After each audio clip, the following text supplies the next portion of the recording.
Hello दोस्तों, आपका इस वीडियो में स्वागत है। तो आज हम सदिश को कंटिन्यू करने वाले हैं। आज हम इस वीडियो में बात करने वाले हैं सदिशों के प्रकार के बारे में।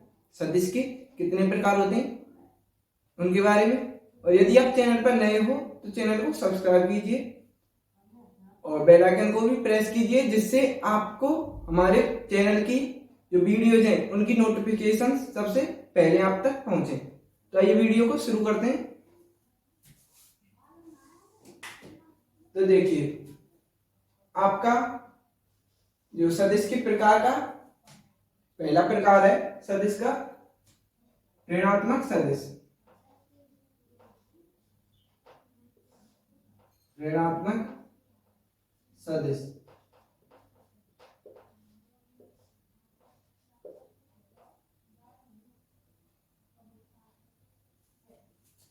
ऋणात्मक सदिश को हिंदी में कहते हैं नेगेटिव वेक्टर।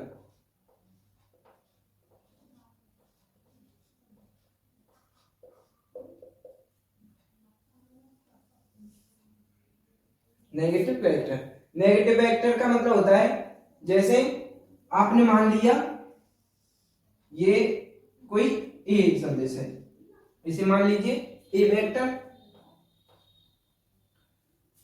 अब दूसरा वेक्टर है वो ऋणात्मक कब होगा? यदि इसके विपरीत, यदि इसके अपोजिट दिशा में चले वो। लेकिन अपोजिट दिशा के साथ एक और चीज होनी चाहिए। वो कौन सी चीज है? वो है परिमाण भी इनका बराबर होना चाहिए। जैसे इसे मान लेते हैं 3 मीटर 3 मीटर, तो इस तरफ जाएगा दूसरा वेक्टर वी वेक्टर, तो वो भी 3 मीटर ही होना चाहिए। तो आप लिख सकते हो कि ऋणात्मक सदिश के लिए, ऋणात्मक सदिश किसे कहते हैं? एक सदिश के बराबर परिमाण परंतु उसके विपरीत दिशा में दूसरा वेक्टर आए तो उसे ऋणात्मक सदिश कहते हैं। तो देखिए, जैसे ये एक सदिश है ए सदिश, इसके जो अपोजिट दिशा में परंतु बराबर परिमाण में बराबर दूसरा वेक्टर है, तो वो पहले वेक्टर के जो है ऋणात्मक सदिश होगा। जैसे इसे हम लिखेंगे तो ए वेक्टर बराबर माइनस की बी वेक्टर, इस प्रकार। परिमाण इन दोनों का बराबर होना चाहिए और दिशा विपरीत, तभी ये जो वेक्टर है दोनों ये एक दूसरे के ऋणात्मक सदिश होंगे। जैसे आप मान लीजिए एक और एग्जांपल यदि हम दे देते हैं, इस तरह लिख देता हूं मैं कि ये दिया हुआ है 2 मीटर ए वेक्टर और ये दिया हुआ है 4 metre B vector, 4 metre B vector. तो देखिए, यदि हम इसको ऐसा लिखना चाहें, ए वेक्टर बराबर माइनस बी वेक्टर, तो ये बताइए ये ट्रू होगा या फॉल्स? ट्रू होगा या फॉल्स, बताइए।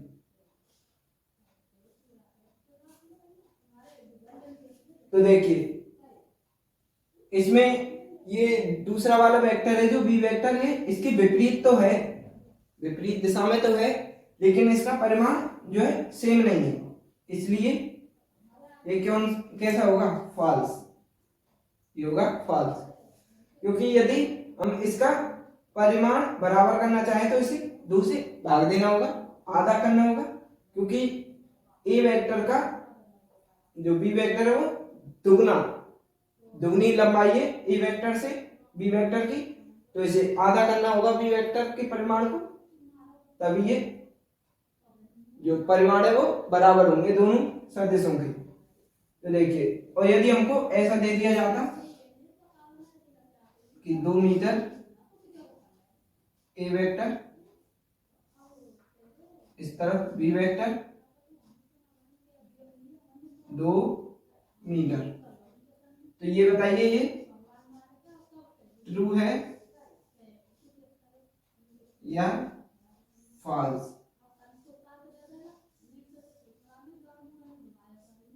ये ट्रू है या फॉल्स? तो देखिए इसमें दिशा विपरीत है और परिमाण बराबर है, तो ये कैसा होगा? ट्रू।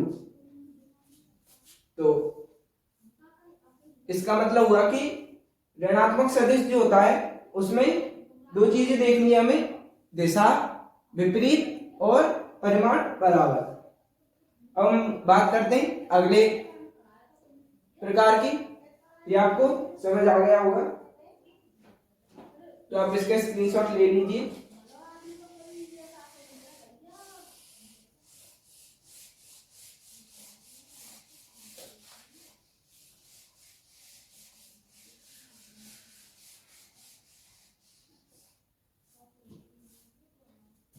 तो देखिए आपका सेकंड टाइप है, दूसरा प्रकार है सदिश का समांतर और प्रति समांतर सदिश।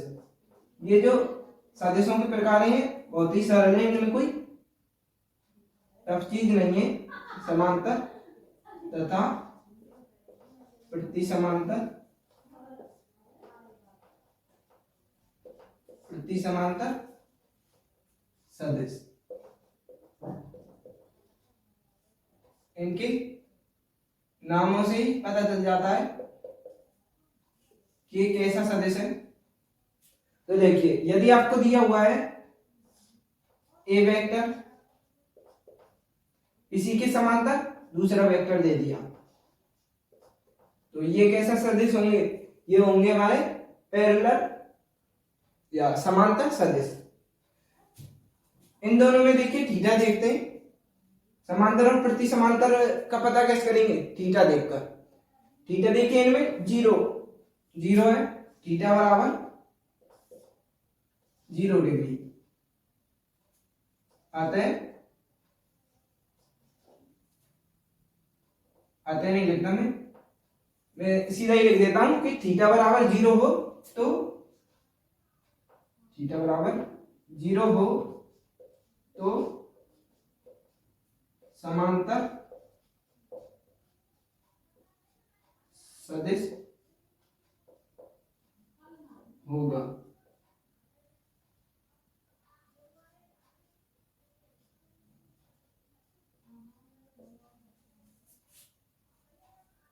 और सेकंड प्रति समांतर सदिश, जैसे ये आपका ए वेक्टर है और यदि इसी के विपरीत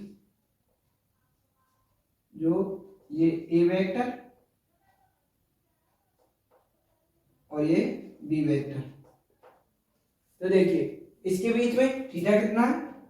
इसके बीच में थीटा है आपका 180। तो थीटा बराबर 180 डिग्री हो तो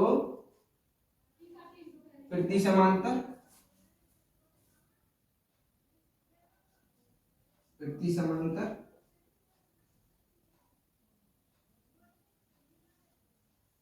सदिश होगा, प्रति समांतर सदिश होगा।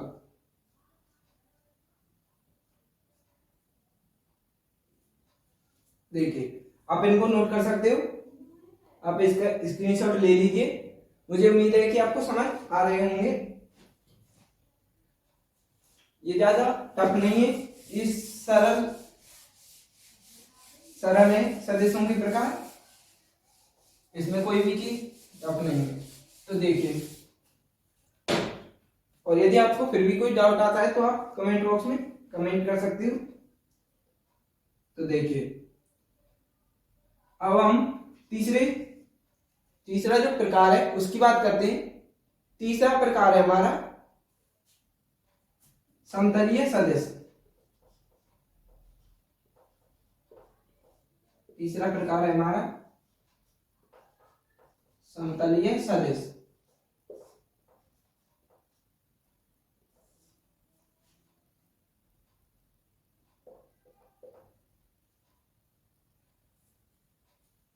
और समतलीय सदिश को इंग्लिश में क्या कहते हैं? समतलीय सदिश को इंग्लिश में कहते हैं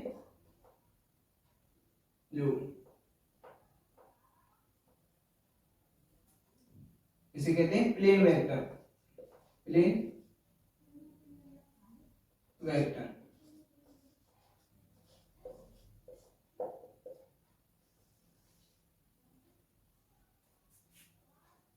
तो देखिए समतल का मतलब क्या है? समतल का मतलब है जैसे ये कौन सा तल है? दो अक्ष मिलकर एक तल का निर्माण करते हैं। जैसे ये है एक्स वाई, तो ये हो गया एक्स वाई तल। और यदि इस तरफ भी हो ये एक्स डैश, तो ये भी कौन सा होगा? एक्स वाई तल। नीचे भी एक्स वाई तल, इस तरफ भी एक्स वाई तल। यदि दो अक्ष एक दूसरे के लंबवत हो तो उससे एक तल का निर्माण होता है। यदि दो अक्ष एक दूसरे के लंबवत हो तो उनसे एक तल का निर्माण होता है। जैसे आप इस तरफ ले लीजिए, ये जेड अक्ष, तो ये इसके और इसके बीच में क्या होगा? ये आगे की तरफ आएगा। ये जेड होता है वो इस तरीके से होता है, ये आगे की तरफ, तो ये इन दोनों पर लंब है, इसलिए ये भी होगा, ये तो होगा एक्स जेड तल। और इस तरफ होगा वाई और जेड के बीच वाई जेड तल। आप इसे एक बार देख लीजिए, आपको ये तो समझ आ गया होगा। तो देखिए यहां होते हैं जीरो। तो देखिए समतलीय सदिश, समतलीय का मतलब क्या है? एक तल में जो सदिश बने, एक तल में जो सदिश बने। जैसे आप ले लीजिए ये वेक्टर, ये मान लेते हैं इसे। तो देखिए ये कैसा सदिश होगा? ये होगा समतलीय सदिश।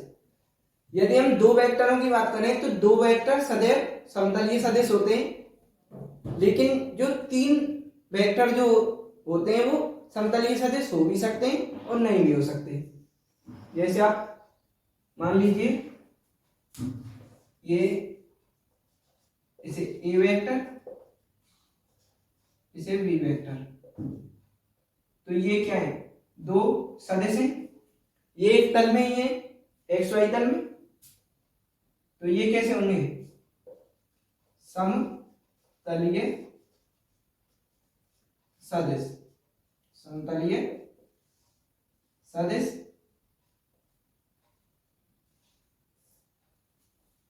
और यदि तीसरा वेक्टर इस प्रकार होता तो ये तो एक तल में नहीं होता, ये तो दूसरे तल में पहुंच जाता, तो ये कैसा होता? ये समतलीय सदिश नहीं होता। इसलिए ये दो तो समतलीय हैं।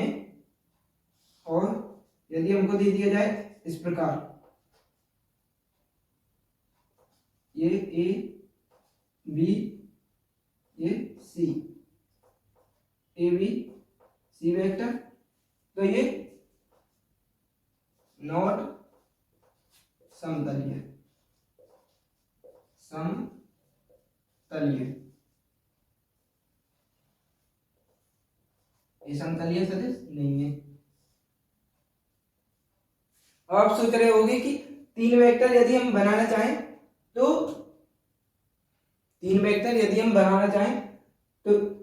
जो एक तल में समतलीय कैसे होगा? तो वो इस प्रकार होगा कि यदि आपको एक तल दे दिया है एक्स और ये वाई, कोई सा भी तल हो एक तल, तो इसमें आपको ये हो गया ए वेक्टर, ये हो गया बी वेक्टर, ये हो गया सी वेक्टर। तो ये इस प्रकार होगा समतलीय सदिश। ये कैसा सदिश होगा? समतलीय सदिश, समतलीय सदिश। तो ये आपको समझ आ गया होगा। हम चलते हैं आगे के प्रकार पर, आगे बढ़ते हैं। तो आप एक बार इसका स्क्रीनशॉट ले लीजिए।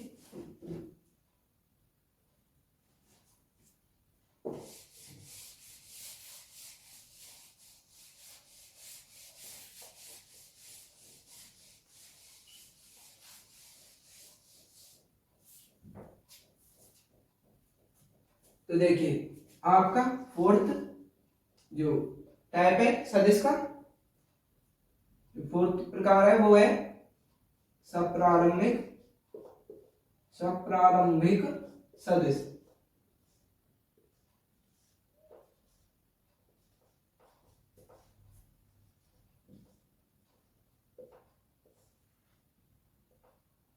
सप्रारंभिक सदिश।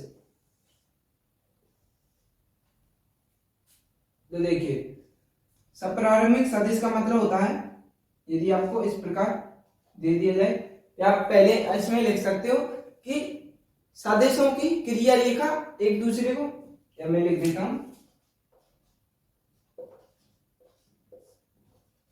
सदिशों की क्रिया रेखा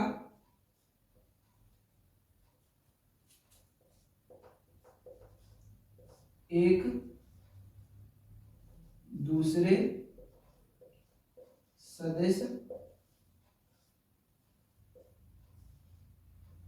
की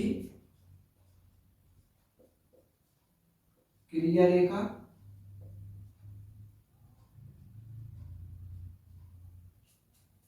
को प्रतिच्छेद करे। एक दूसरे सदिश की क्रिया रेखा को प्रतिच्छेद करे तो वह सप्रारंभिक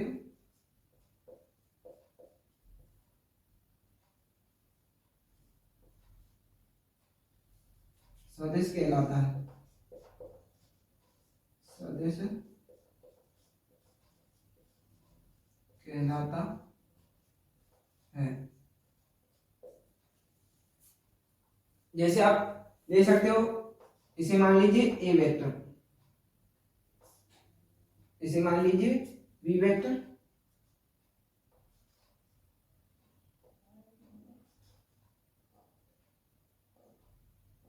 इसे वी वेक्टर, और इसे मान लीजिए आप सी वेक्टर। तो देखिए इनकी क्रिया रेखा देखते हैं। इनकी क्रिया रेखा कहाँ है? इनकी क्रिया रेखा ये वाली, और इसकी क्रिया रेखा, और इसकी क्रिया रेखा। तो सप्रारंभिक सदिश ये होंगे ना? क्यों होंगे ये? क्योंकि इनकी जो क्रिया रेखा है वो एक ही बिंदु पर प्रतिच्छेद कर रही है। वो बिंदु कौन सा है? ये वाला। जितने भी सदिश होंगे, एक और बात लिख लेना साइड में कि जितने भी सदिश होंगे उन सब की क्रिया रेखा एक ही बिंदु पर प्रतिच्छेद करेगी। तो ये सदिश कैसा होगा? सप्रारंभिक सदिश।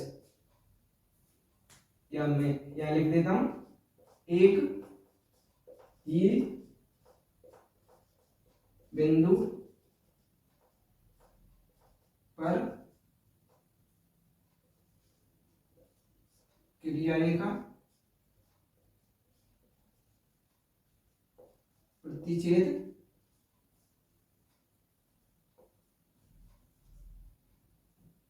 करेंगे।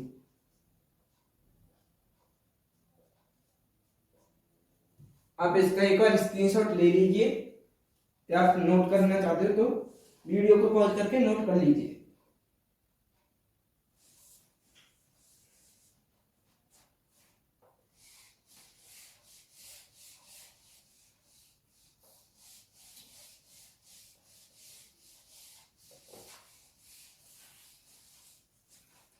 अब आपका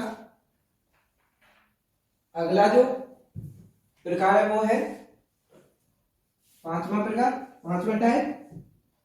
वो पांचवा टाइप कौन सा है? वो पांचवा टाइप है संरेखीय सदिश। संरेखीय सदिश इसे इंग्लिश में कहते हैं कोलिनियर वेक्टर। कोलिनियर वेक्टर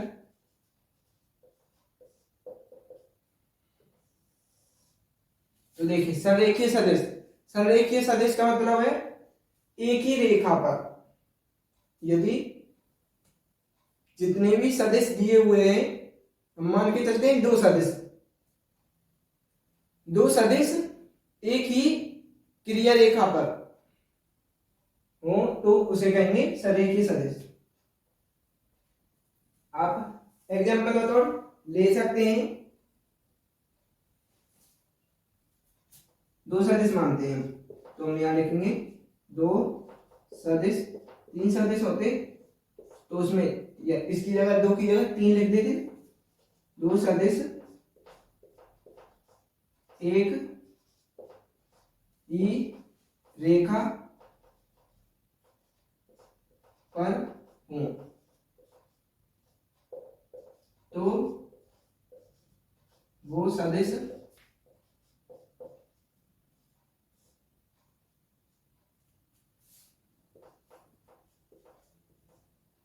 संरेखीय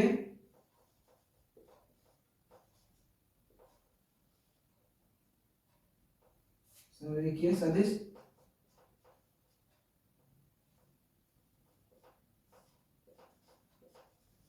कहलाएगा कहलाएगा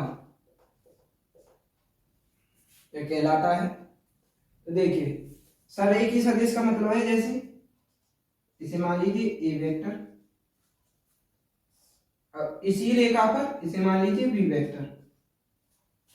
तो ये कौन सी रेखा है? यहां से यहां तक मैं डॉट डॉट के रूप में दिखा रहा हूं इस रेखा को। ये क्या है? एक ही रेखा, एक ही रेखा। तो देखिए ए वेक्टर और बी वेक्टर एक ही रेखा पर है तो इसका मतलब क्या हुआ? ये संरेखीय सदिश होंगे। तो आप इसे नोट कर लीजिए या इसका स्क्रीनशॉट ले लीजिए। अब हम आगे बढ़ते हैं। आई होप आपने नोट कर लिया होगा। तो इसके बाद हम बात करने वाले हैं नल वेक्टर की। जीरो सदिश, जीरो वेक्टर आप ले सकते हो। आपका 6 टाइप है नल वेक्टर, इसे कहते हैं जीरो वेक्टर भी कह सकते हो आप, जीरो सदिश।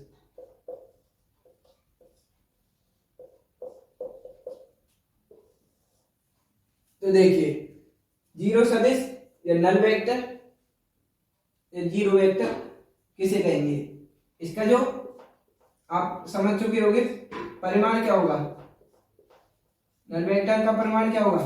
Zero, zero. तो देखिए नल वेक्टर का परिमाण होगा जीरो।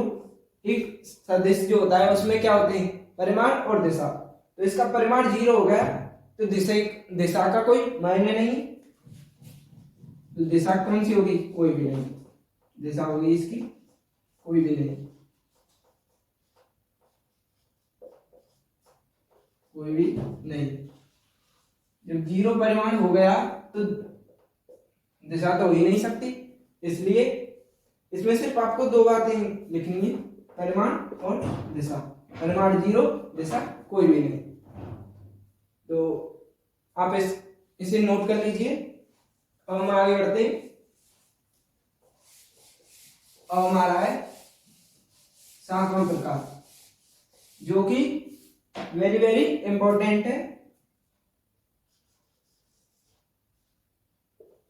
लिख देता हूं, वेरी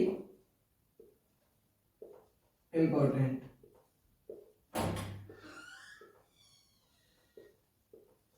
क्योंकि ये जो सदिश है वो आपको बहुत सारी जगहें देखने को मिलेगा। तो इसे कहते हैं एकांक सदिश। एकांक सदिश, एकांक सदिश, या आप इसे कह सकते हो, इंग्लिश में कहना चाहो तो यूनिट वेक्टर। Unit vector. तो देखिए, यूनिट वेक्टर या एकांक सदिश। तो देखिए, इसमें पहले देखते हैं हम परिमाण। एकांक, परिमाण, एकांक। नाम संकर ही आपको पता चल गया होगा कि इसमें परिमाण क्या होगा, 1। या दूसरी बात कह सकते हो, इसका जो उद्देश्य होता है, इसका जो जीवन का उद्देश्य होता है वही होता है दिशा बताना। क्या होता है, दिशा बताना। क्योंकि ये सिर्फ दिशा ही बताता है, दिशा बताना। नल वेक्टर में क्या था, यह परिमाण 0 था, इसलिए उसकी कोई दिशा नहीं थी। 0 होने के कारण यहाँ 1 है, इसलिए इसकी दिशा है। क्योंकि 1 का मतलब 1 के पीछे दिशा भी तो लगेगी, तो दिशा आएगी। और परिमाण 1 का कोई मतलब नहीं, मतलब इसका मतलब हुआ कि इसका उद्देश्य है दिशा बताना, ये सिर्फ दिशा बताएगा। अब बात आती है इसकी दिशाओं को लिखते कैसे हैं। जैसे ये एक्स अक्ष, ये वाई अक्ष, और ये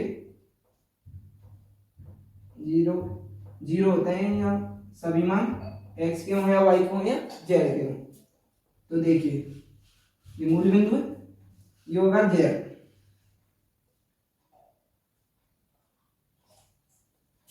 ये जेड होगा। तो देखिए, इस एक्स अक्ष की दिशा में मैं यहां लिख देता हूं, दिशा के लिए हम कैप लगाते हैं, तो आपको पता ही है। एक्स अक्ष की दिशा में इसे हम कैसे दर्शाएंगे, इसे हम दर्शाएंगे आई कैप से, आई कैप से। और वाई अक्ष की दिशा में, वाई अक्ष की दिशा में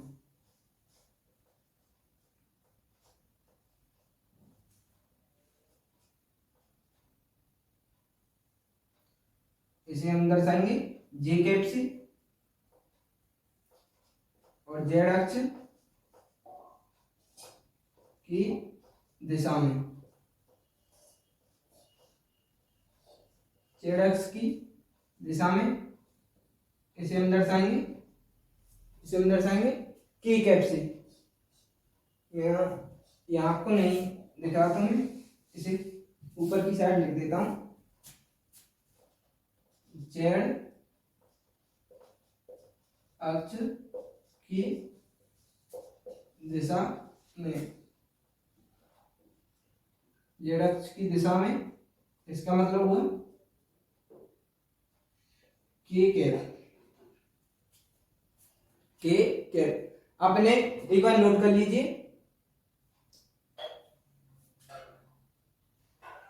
इनका मतलब है कि यदि आपको एक्स अक्ष की दिशा में यदि कोई भी सदिश है इस तरफ है, तो उसकी दिशा कैसे दर्शाएंगे, उसकी दिशा दर्शाएंगे आई कैप।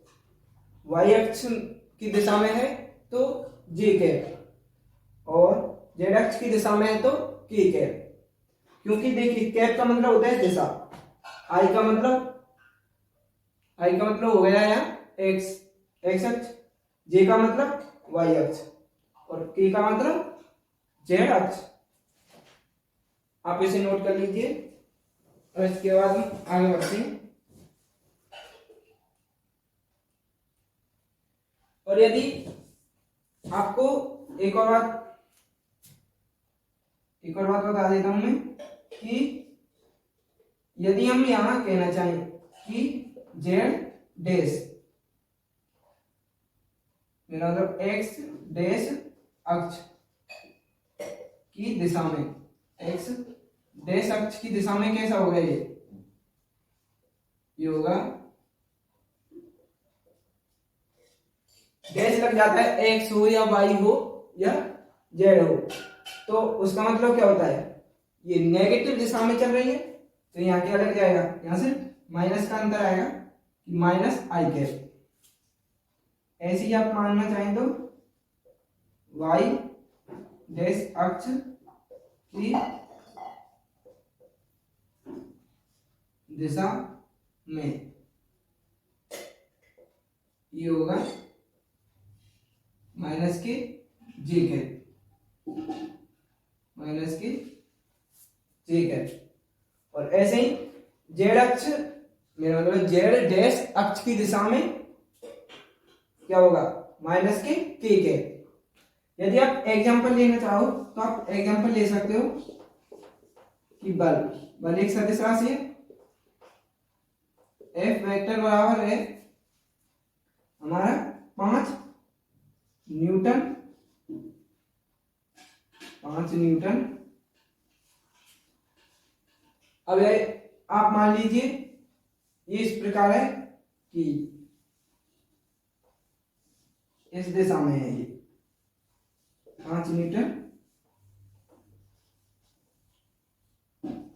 एफ वेक्टर, ये ऐसा दिया हुआ है। तो इसका मतलब क्या हुआ, इसका मतलब हुआ कि 5 न्यूटन एफ वेक्टर है 5 न्यूटन, ये किस दिशा में है, एक्स अक्ष की दिशा में, तो ये होगा हमारा आई कैप।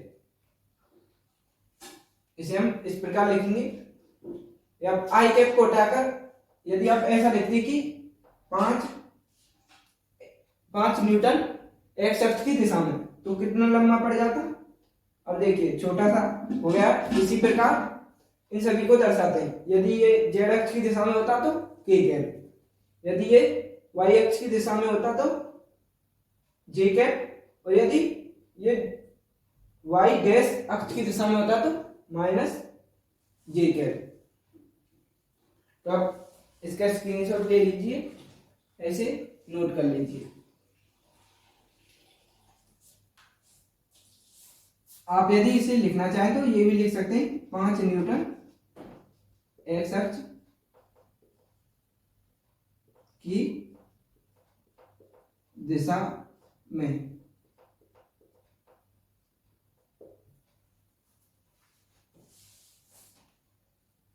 आपने नोट कर लिया होगा और आपको समझ भी आ गया होगा। तो हम आगे बढ़ते हैं।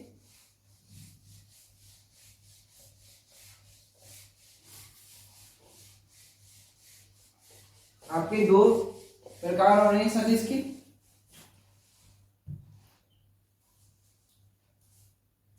आपका जो 8th प्रकार है वो है 8वां प्रकार, इसका नाम है स्थिति सदिश।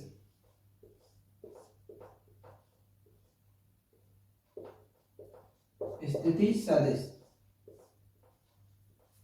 Position vector.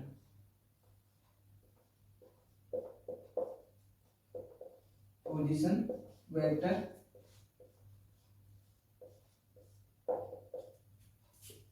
स्थिति सदिश से ही आप समझ गए होंगे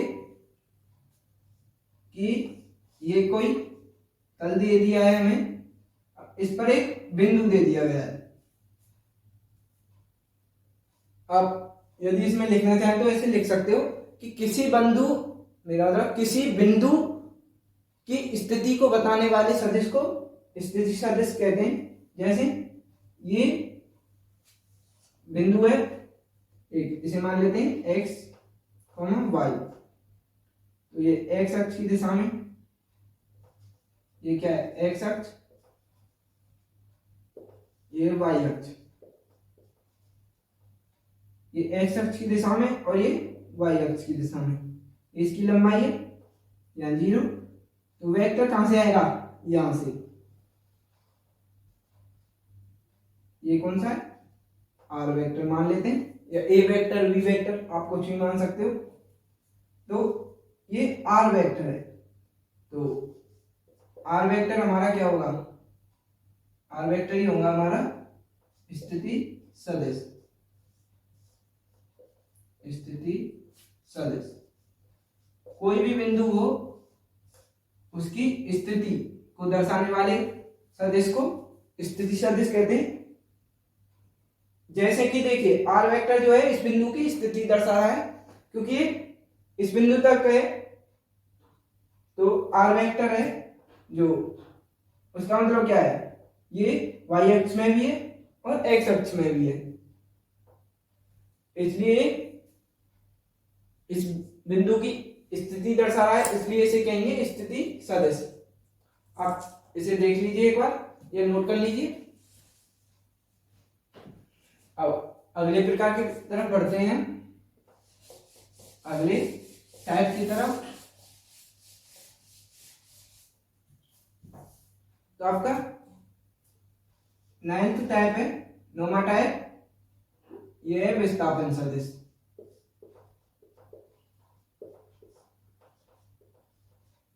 विस्थापन सदिश, इसे इंग्लिश में कहते हैं, इसे इंग्लिश में कहते हैं जो दूरी, क्या कहते हैं, डिस्टेंस। डिस्टेंस, तो आप इसे कह सकते हो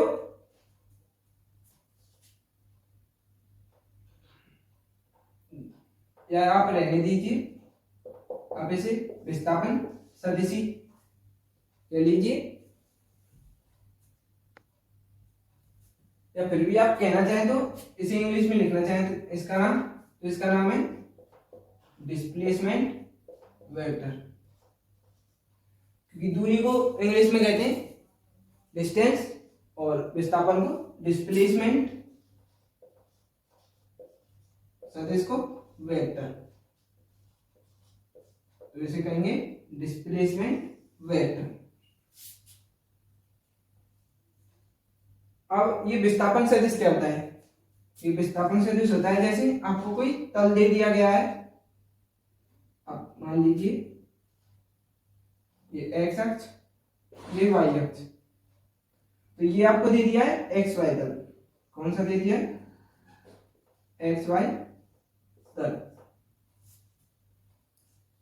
तो ये xy तल है, तो आप मान लीजिए एक वेक्टर आपका ये वाला है, स्थिति सदिश होते हैं, इसमें दो स्थिति सदिश होते हैं, इसे मान लेते हैं r1 वेक्टर, या आप कह सकते हो r1 पोजीशन वेक्टर, और इसे मान लीजिए second r2 vector, r2 position vector, इसकी मान लीजिए इसके x1 y1 निर्देशांक, और इसके x2 y2 निर्देशांक। तो आप लिख सकते हो इसमें कि जो प्रथम स्थिति सदिश के बिंदु से द्वितीय जो स्थिति सदिश की ओर,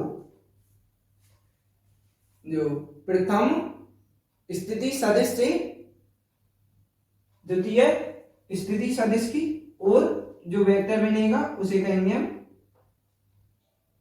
इस प्रकार उसे कहेंगे हम विस्थापन सदिश।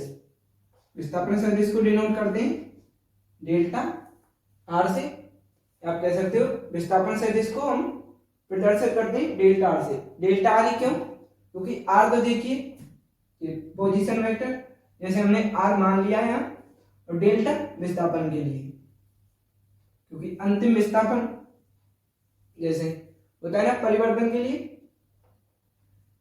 तो ये हो गया हमारा डेल्टा आर। आप लिख सकते हो यहाँ प्रदर्शित डेल्टा आर, ये होगा हमारा विस्थापन सदिश, विस्थापन सदिश। इस प्रकार आप विस्थापन सदिश निकाल सकते हो। और विस्थापन सदिश जो होगा देखिए, इसके बारे में आप आगे और भी डिटेल से पढ़ोगे। विस्थापन सदिश किसके बराबर होता है? ये होता है हमारा, जैसे हमारा होता है डेल्टा आर बराबर होता है R square minus R2 vector minus R1 vector, ऐसे इसका मान निकल आता है मान। तो हमारे जो सभी टाइप से सदिश के वो हो चुके हैं। आज की वीडियो को हम यहीं समाप्त करते हैं। और यदि आपको वीडियो पसंद आई हो तो वीडियो को लाइक कीजिए, और चैनल को अभी तक सब्सक्राइब नहीं किया तो चैनल को भी सब्सक्राइब कीजिए, और इस वीडियो को शेयर कीजिए। आपका एंड तक बने रहने के लिए वीडियो में धन्यवाद।